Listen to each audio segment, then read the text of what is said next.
Jadi di sini sebagai aksi nyata saya di modul 1.4, saya harus membagikan apa yang saya miliki kepada rekan-rekan saya supaya semuanya kita bisa bergerak ke sana. Sebelum kita memulai kegiatan ini, ada baiknya kita berdoa dulu. Saya mohon kesediaannya Ibu Devi untuk memimpin doa kita sebelum kita mulai kegiatan. Bapak Ibu, sebelum kita mulai kegiatan kita pada pagi hari ini, mari kita bersatu dalam doa. Saya akan mengikuti secara Katolik dalam Bapa, Putra, dan Roh Kudus. Amin. Allah yang Maha Kuasa, kami bersyukur atas berkat-Mu pada hari ini. Ya Tuhan, sebentar lagi kami akan memulai kegiatan pembelajaran kami. Kiranya berkatilah kami dan berkatilah Siti yang akan memaparkan pembelajaran kepada kami pada hari ini. Terpuji dan termulia nama Tuhan kini sepanjang masa. Amin. Dalam Bapa, Putra, dan Roh Kudus. Amin. Terima kasih Bu Devi. Pertama yang saya hormati Bapak Kepala Sekolah SD Sudarso dan Bapak Guru, tenaga pendidik dan pendidikan yang ada di SD Sudarso dan Sudarso. Pada siang hari ini saya mengucapkan ribuan terima kasih karena Bapak Ibu sudah bersedia membantu saya menyelesaikan tugas aksinya. Di sini kegiatan yang akan saya bagikan itu tentang modul 1.4, yaitu mengenai budaya positif. Jadi tentunya di setiap sekolah itu pasti ada kita menerapkan budaya-budaya positif, karena artinya kita pasti akan menginginkan anak-anak kita tumbuh menjadi pribadi yang baik. Oke, di sini sebelum kita memulai kegiatan, ini ada sedikit pertanyaan pemantik. Jadi di sini saya minta jawaban dari Bapak Ibu guru, setuju atau tidak setuju kira-kira. Saya akan coba dari satu ke satu ya, mungkin ada yang membantu menjawab dari pertanyaan saya ini. Yang pertama saya minta kesediaannya dari Ibu Tama. Menurut Ibu Tama, hukuman dapat mendisiplinkan anak. Setuju atau tidak? Setuju. Setuju. Kira-kira kenapa alasannya Bu Devi setuju kalau hukuman itu dapat mendisiplinkan anak? Hukuman yang dapat mendisiplinkan anak itu kan berbagai hal. Ada yang positif. Jadi kita memberikan hukuman kepada anak itu hal yang positif, di mana anak itu bisa merasa kesalahan. Alasannya Bu Devi setuju kalau hukuman itu dapat mendisiplinkan anak. Hukuman yang dapat mendisiplinkan anak itu kan berbagai hal. Ada yang positif. Jadi kita memberikan hukuman kepada anak itu hal yang positif, di mana anak itu bisa merasa kesalahan yang dia lakukan dan dapat mendisiplinkan anak itu. Selain itu juga dapat mengetahui dan mengembangkan dari hukuman tadi, hukuman positif yang tadi. Kira-kira Bapak Ibu Dewi ada yang mau menarik tentang jawaban Bu Devi? Di sini kita tidak ada yang benar salah, karena kita di sini sama-sama belajar. Kalau dari Bu Novi mungkin apakah pandangan Bu Novi tentang hukuman itu dapat didisiplinkan kira-kira? Oke, menurut pendapat saya hukuman dapat mendisiplinkan anak. Karena dari sini anak ini kan masih polos, harus dibentuk. Jadi bukan berarti hukuman itu akan memberikan mereka efek yang berdampak negatif ke depan. Tapi itu supaya anak dapat mengetahui kalau mana benar mana yang salah. Terima kasih Bu Novi. Nanti kita akan berdalam lebih lanjut karena ini hanya pertanyaan tematik. Untuk soal yang kedua, ini sebenarnya akan terlambat lagi. Kayaknya zaman dulu kita sering kalau sekolah seperti itu kalau kita terlambat kan. Kira-kira menurut Bapak Ibu itu hukuman atau konsekuensi? Hukuman. Oke, lalu yang kedua,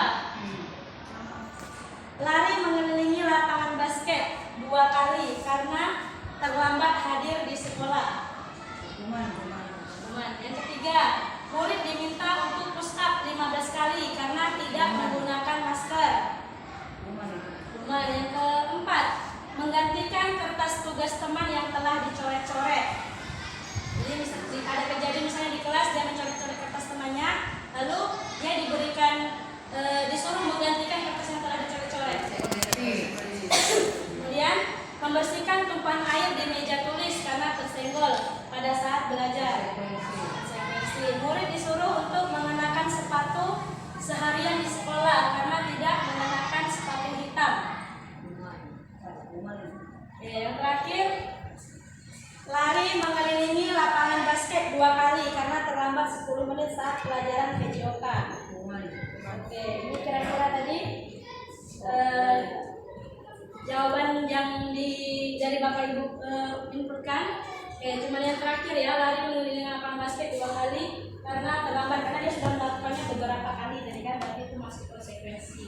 Jadi itu membedakan antara hukuman dan konsekuensi. Jadi memang hukuman itu baik seperti yang dikatakan Pak Andreas, tapi kita harus sesuaikan dulu dengan model anaknya. Karena setiap anak kita itu mempunyai karakteristik yang berbeda-beda, gitu. Jadi penanganannya juga berbeda-beda. Itulah sedihnya kita menjadi seorang guru. Oke, perbedaan antara hukuman dan konsekuensi yang pertama, kalau hukuman sesuatu yang menyakitkan harus terjadi, sedangkan konsekuensi sesuatu harus terjadi. Hukuman membuat anak sakit, baik fisik, hati, dalam jangka waktu lama. Kemudian yang kalau konsekuensi membuat anak merasa tidak nyaman dalam jangka waktu pendek.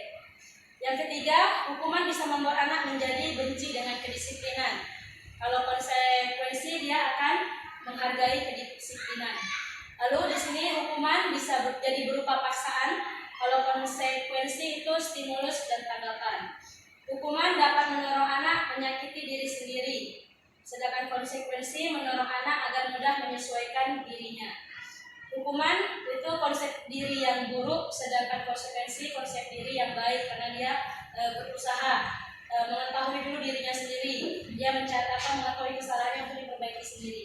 Jadi apa sih bedanya peraturan dengan keyakinan kelas? Kalau peraturan itu lebih cenderung yang membuatnya itu guru atau pihak sekolah, sedangkan keyakinan kelas ini dibuat disepakati bersama antara guru dan siswa.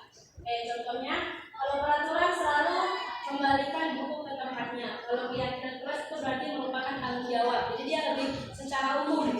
Kemudian dilarang mengganggu orang lain. Kalau dalam keyakinan kelas itu dia lebih menggunakan kata-kata yang baik gitu. Jadi nggak ada kata-kata yang berkonotasi negatif seperti dilarang itu lebih baik tidak diucapkan. Jadi menghormati orang lain. Kemudian hadir di sekolah 15 menit sebelum pembelajaran dimulai, itu juga salah satu menghormati orang lain atau melakukan komitmen. Dan beberapa contoh lainnya. Jadi sebenarnya tidak jauh berbeda, hanya bedanya yang paling mendasar itu kalau peraturan itu hanya dibuat oleh satu pihak, sedangkan keyakinan kelas itu dibuat oleh guru dan siswa. Jadi bisa saja keyakinan kelas antara kelas 1, kelas 2, kelas 3 itu bisa saja berbeda-beda. Kemudian yang keempat, kebutuhan dasar manusia. Setiap manusia itu memiliki 5 kebutuhan dasar. Yang pertama, bertahan hidup. Contohnya kita butuh makan, minum, bertahan hidup. Kemudian kasih sayang dan rasa diterima. Kemudian yang berikutnya penguasaan, kebebasan dan kesenangan. Biasanya Bapak Ibu, siswa-siswa kita itu selalu bermasalah karena salah satu kebutuhan dasarnya ini tidak terpenuhi. Kita contohkan, ada beberapa siswa kita itu misalnya yang dari keluarga broken home, dan kita ada beberapa siswa yang seperti itu, berarti dia kan kurang kasih sayang gitu. Jadi maka timbullah permasalahan. Jadi sebenarnya kalau semuanya itu sudah tercukupi, itu pasti jarang timbul yang namanya masalah. Jadi rata-rata kalau kita amati anak-anak kita yang selalu bermasalah itu pasti ada kekurangan di antaranya. Kemudian selanjutnya 5 posisi kontrol guru. Oke. Sebagai guru, kita punya 5 peran. Yang pertama, guru bisa menjadi penghukum. Kalau penghukum mungkin nggak perlu saya jelaskan, Bapak Ibu tahu ya. Contohnya, misalnya sedikit-sedikit marah atau memberikan sesuatu yang kurang jelas, membentak dan lain-lainnya seperti itu. Yang kedua, membuat orang merasa bersalah. Biasanya gurunya ya kan, ada yang meminta Bu Ismawan nih membuka kepalan tangan itu, apakah dibuka atau tidak? Bisa jadi ya, karena sebenarnya ini ya posisi kontrolnya ke diri kita, sama halnya kita dengan kita mengapakan anak gitu. Jadi kita harus membuka dulu kunci dari dirinya biar kita bisa itu. Mau dari manapun kita membukanya itu tergantung kita pribadi atau tergantung anak itu pribadi. Kalau memang dia mau, dia merasa yakin sama kita, pasti dia buka, pasti dia kasih apa yang kita minta. Tapi kalau kita tidak bisa meyakinkan dia, pasti tidak akan dibukakan tangannya ya.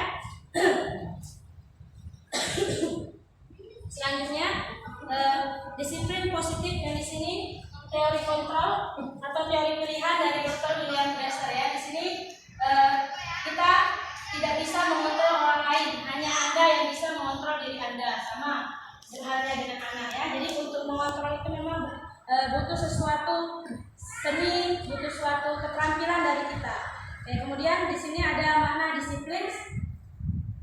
belajar kontrol diri dengan menggali potensi kita agar mencapai tujuan mulia, yaitu sesuatu yang menjadikan seseorang yang kita inginkan berdasarkan nilai-nilai yang kita hargai. Kemudian yang di sini nanti kita akan mempelajari beberapa yang saya sampaikan tadi. Ini nilai-nilai kebajikan universal. Ini itu memberikan pelayanan siswa itu sesuai dengan kodrat zamannya, kemudian sesuai dengan alamnya, alam kita di sini, dan kondisi siswanya masing-masing itu juga berbeda-beda. Oke, yang terakhir tentang segitiga restitusi. Oke, ini yang saya akan titik beratkan itu tentang ini. Kemarin saya sudah mencoba kegiatan segitiga restitusi ini di kelas 5, di kelas 6, dan di kelas 4. Jadi di sini kenapa saya ambil garis besar segitiga restitusi? Karena di restitusi itu kita mencoba anak belajar supaya dia dapat masalah, dia sendiri dulu yang menyelesaikannya masalahnya. Jadi bukan dari kita. Jadi di sini kalau Bapak Ibu lihat, yang pertama segitiga restitusi itu terdiri dari 3 bagian. Yang pertama validasi kebutuhan. Misalnya seputar pertanyaannya, kamu tentu punya alasan mengapa melakukan sesuatu. Adakah cara yang lebih efektif untuk mendapatkan apa yang kamu butuhkan? Kemudian menstabilkan identitas. Menstabilkan mereka itu ketika mereka bergejolak lagi marah, mungkin setiap orang pasti pernah melakukan kesalahan. Jadi kita tidak dia berbuat salah malah kita marah-marahi gitu kan. Jadi kan dia semakin down. Kemudian kamu bukan satu-satunya yang pernah melakukan ini. Karena kita sebagai guru juga kita sering melakukan kesalahan seperti itu. Lalu untuk menanyakan keyakinan misalnya. Oke, di sini saya contohkan satu peristiwa kalau kita gunakan segitiga restitusi. Misalnya seperti ini, kadang kita kan sering mendapatkan peristiwa-peristiwa atau masalah-masalah di kelas kita. Contoh nih, misalnya di kelas 1, dia sedang berlari-lari, tiba-tiba tidak sengaja tersenggol botol temannya, jatuh. Terkadang kan kita sebagai guru emosi nih, langsung kita panggil dua-duanya, langsung kita marahi gitu kan. Itu yang sering terjadi, yang sering kita alami gitu. Jangan Bapak Ibu, saya sendiri juga kadang seperti itu. Jadi sebenarnya saya juga belum pintar mengendalikan diri saya. Jadi kalau dalam segitiga restitusi ini sebaiknya, misalnya nih 2 orang nih, misalnya si Martin sama si Freddy, anggap seperti itu. Si Martin sedang lari mau keluar kelas, tiba-tiba tersenggol meja si Freddy, botolnya jatuh, akhirnya tumpah di atas meja, nah, seperti itu. Jadi kita sebagai guru seharusnya kita Nomor 2, perasaan apa yang muncul? Kira-kira perasaannya apa? Senang, sedih, gembira? terbalik loh, ini tadi terbalik, astagfirullah. Terbalik ini. Selamat pagi Bapak Ibu, terima kasih sudah memberikan saya kesempatan untuk memberikan kesan dan rasa bahagia saya mengikuti sosialisasi ini. Oke, hal yang saya dapatkan dari sosialisasi tentang penerapan budaya positif yang disampaikan dari Ibu Siti selaku guru juga di sekolah kami. Beliau adalah sebagai CGP Angkatan 6 Kabupaten Kepulauan Meranti. Sebagai guru, kesan saya adalah kita dapat mengubah paradigma berpikir kita tentang hukuman dan konsekuensi yang akan kita berikan kepada anak. Nah, sebaiknya memberikan motivasi yang baik kepada anak sehingga mereka lebih semangat untuk belajar. Dan sebaiknya kita juga menghindari hukuman. Nah, kenapa kita menghindari hukuman? Supaya nanti anak-anak itu nggak tertanam sih di dalam pemikiran mereka kalau di zaman mereka SD itu, aduh ternyata banyak banget hukuman yang diberikan sehingga nanti bisa menimbulkan efek dendam atau gimana gitu kan. Nah, sebaiknya mereka bisa menyelesaikan masalah sendiri. Tadi sudah dipaparkan menggunakan segitiga restitusi supaya anak lebih memahami kesalahan dan berusaha menyelesaikan masalahnya sendiri dengan lebih baik. Terima kasih. Selamat siang Elpiska, selamat siang Novita. Selamat siang Bu. Udah makan? Udah Bu. Udah. Gimana kabarnya hari ini? Sehat? Sehat Bu. Sehat. Oke, tahu nggak kenapa Ibu panggil ke sini? Tadi Ibu lihat kalian berdua bertabrakan. Iya. Bisa nggak kira-kira Elpiska jelaskan kepada Ibu gimana tadi ceritanya? Jadi saya tadi jalannya tidak berhati-hati karena itu saya menabrak Novita dan Novitanya terjatuh. Oh, Oh, seperti itu. Kalau dari Novita, benar dari Novita sampai terjatuh. Benar Bu. Nah, lalu apa yang Novita lakukan tadi? Mendorong Elviska dan menarik bajunya Bu. Oh, jadi bagus ya, anak ibu mau jujur. Nah, jujur itu bagus, luar biasa. Ibu hargai kejujuran kalian karena namanya orang, setiap orang pasti pernah mengalami atau pernah berbuat salah, ya kan? Kira-kira Elviska tahu kesalahan Elviska itu apa? Tahu Bu, jalan tidak berhati-hati. Iya, kalau menurut Novita ada nggak kesalahan Novita dari kejadian tadi? Ada Bu. Apa kesalahan Novita? Terlalu gampang emosi. Terlalu gampang emosi. Kira-kira dari masalah yang sudah kita alami tadi bisa nggak diselesaikan? Bisa Bu. Gimana cara menyelesaikannya kalau menurut Elviska? Minta maaf Bu. Elviska minta maaf sama Novita. Kalau dari Novita gimana kira-kira cara penyelesaiannya? Minta maaf juga Bu. Minta maaf juga ya Nak ya. Jadi kan kalian tahu nih sekolah kita ada peraturannya bahwa kita harus saling menyayangi, menghargai sesama teman ya. Nah, walaupun itu kita satu suku, satu agama ataupun berbeda tetap harus saling menjaga ya Nak ya. Oke, jadi untuk menyelesaikan masalah ini kita harus sama-sama minta maaf. Kira-kira akan diulangi lagi nggak? Tidak Bu. Enggak. Jadi lain kali harus lebih hati-hati ya kalau berjalan, walaupun tergesa-gesa si Elviska mungkin ada keperluan lain, nah, tapi harus tetap diperhatikan juga jalannya ya Nak ya. Novita juga lain kali jangan sampai diulangi lagi ya. Sabar, tanya dulu sama temannya kira-kira kenapa gitu kan, ada apa ya Nak ya. Nah, jadi kira-kira bisa kapan mau dilakukan itu? Minta maafnya kapan mau dilakukan? Sekarang Oh, sekarang. Oke, silahkan, gimana minta maafnya? Novita, saya minta maaf atas kesalahan saya tadi. Saya juga minta maaf karena saya udah mendorong kamu. Oke, keren, mantap anak-anak ibu plus dulu, luar biasa ya. Nah, jadi belajar kita tahu masalah harus kita selesaikan ya Nak ya, biar semuanya bisa berteman kembali dengan baik. Oke, lalu bajunya tadi ada yang robek? Tidak Bu. Tidak, nanti bisa dibantu Novita ya, dimasukkan kembali bajunya, nanti sebentar lagi kita di mobil mau masuk ya Nak ya. Oke anak ibu, mudah-mudahan tidak ada lagi terulang seperti ini ya. Mantap, ibu salut sama anak-anak ibu. Terima kasih ya Nak ya. Ya Bu.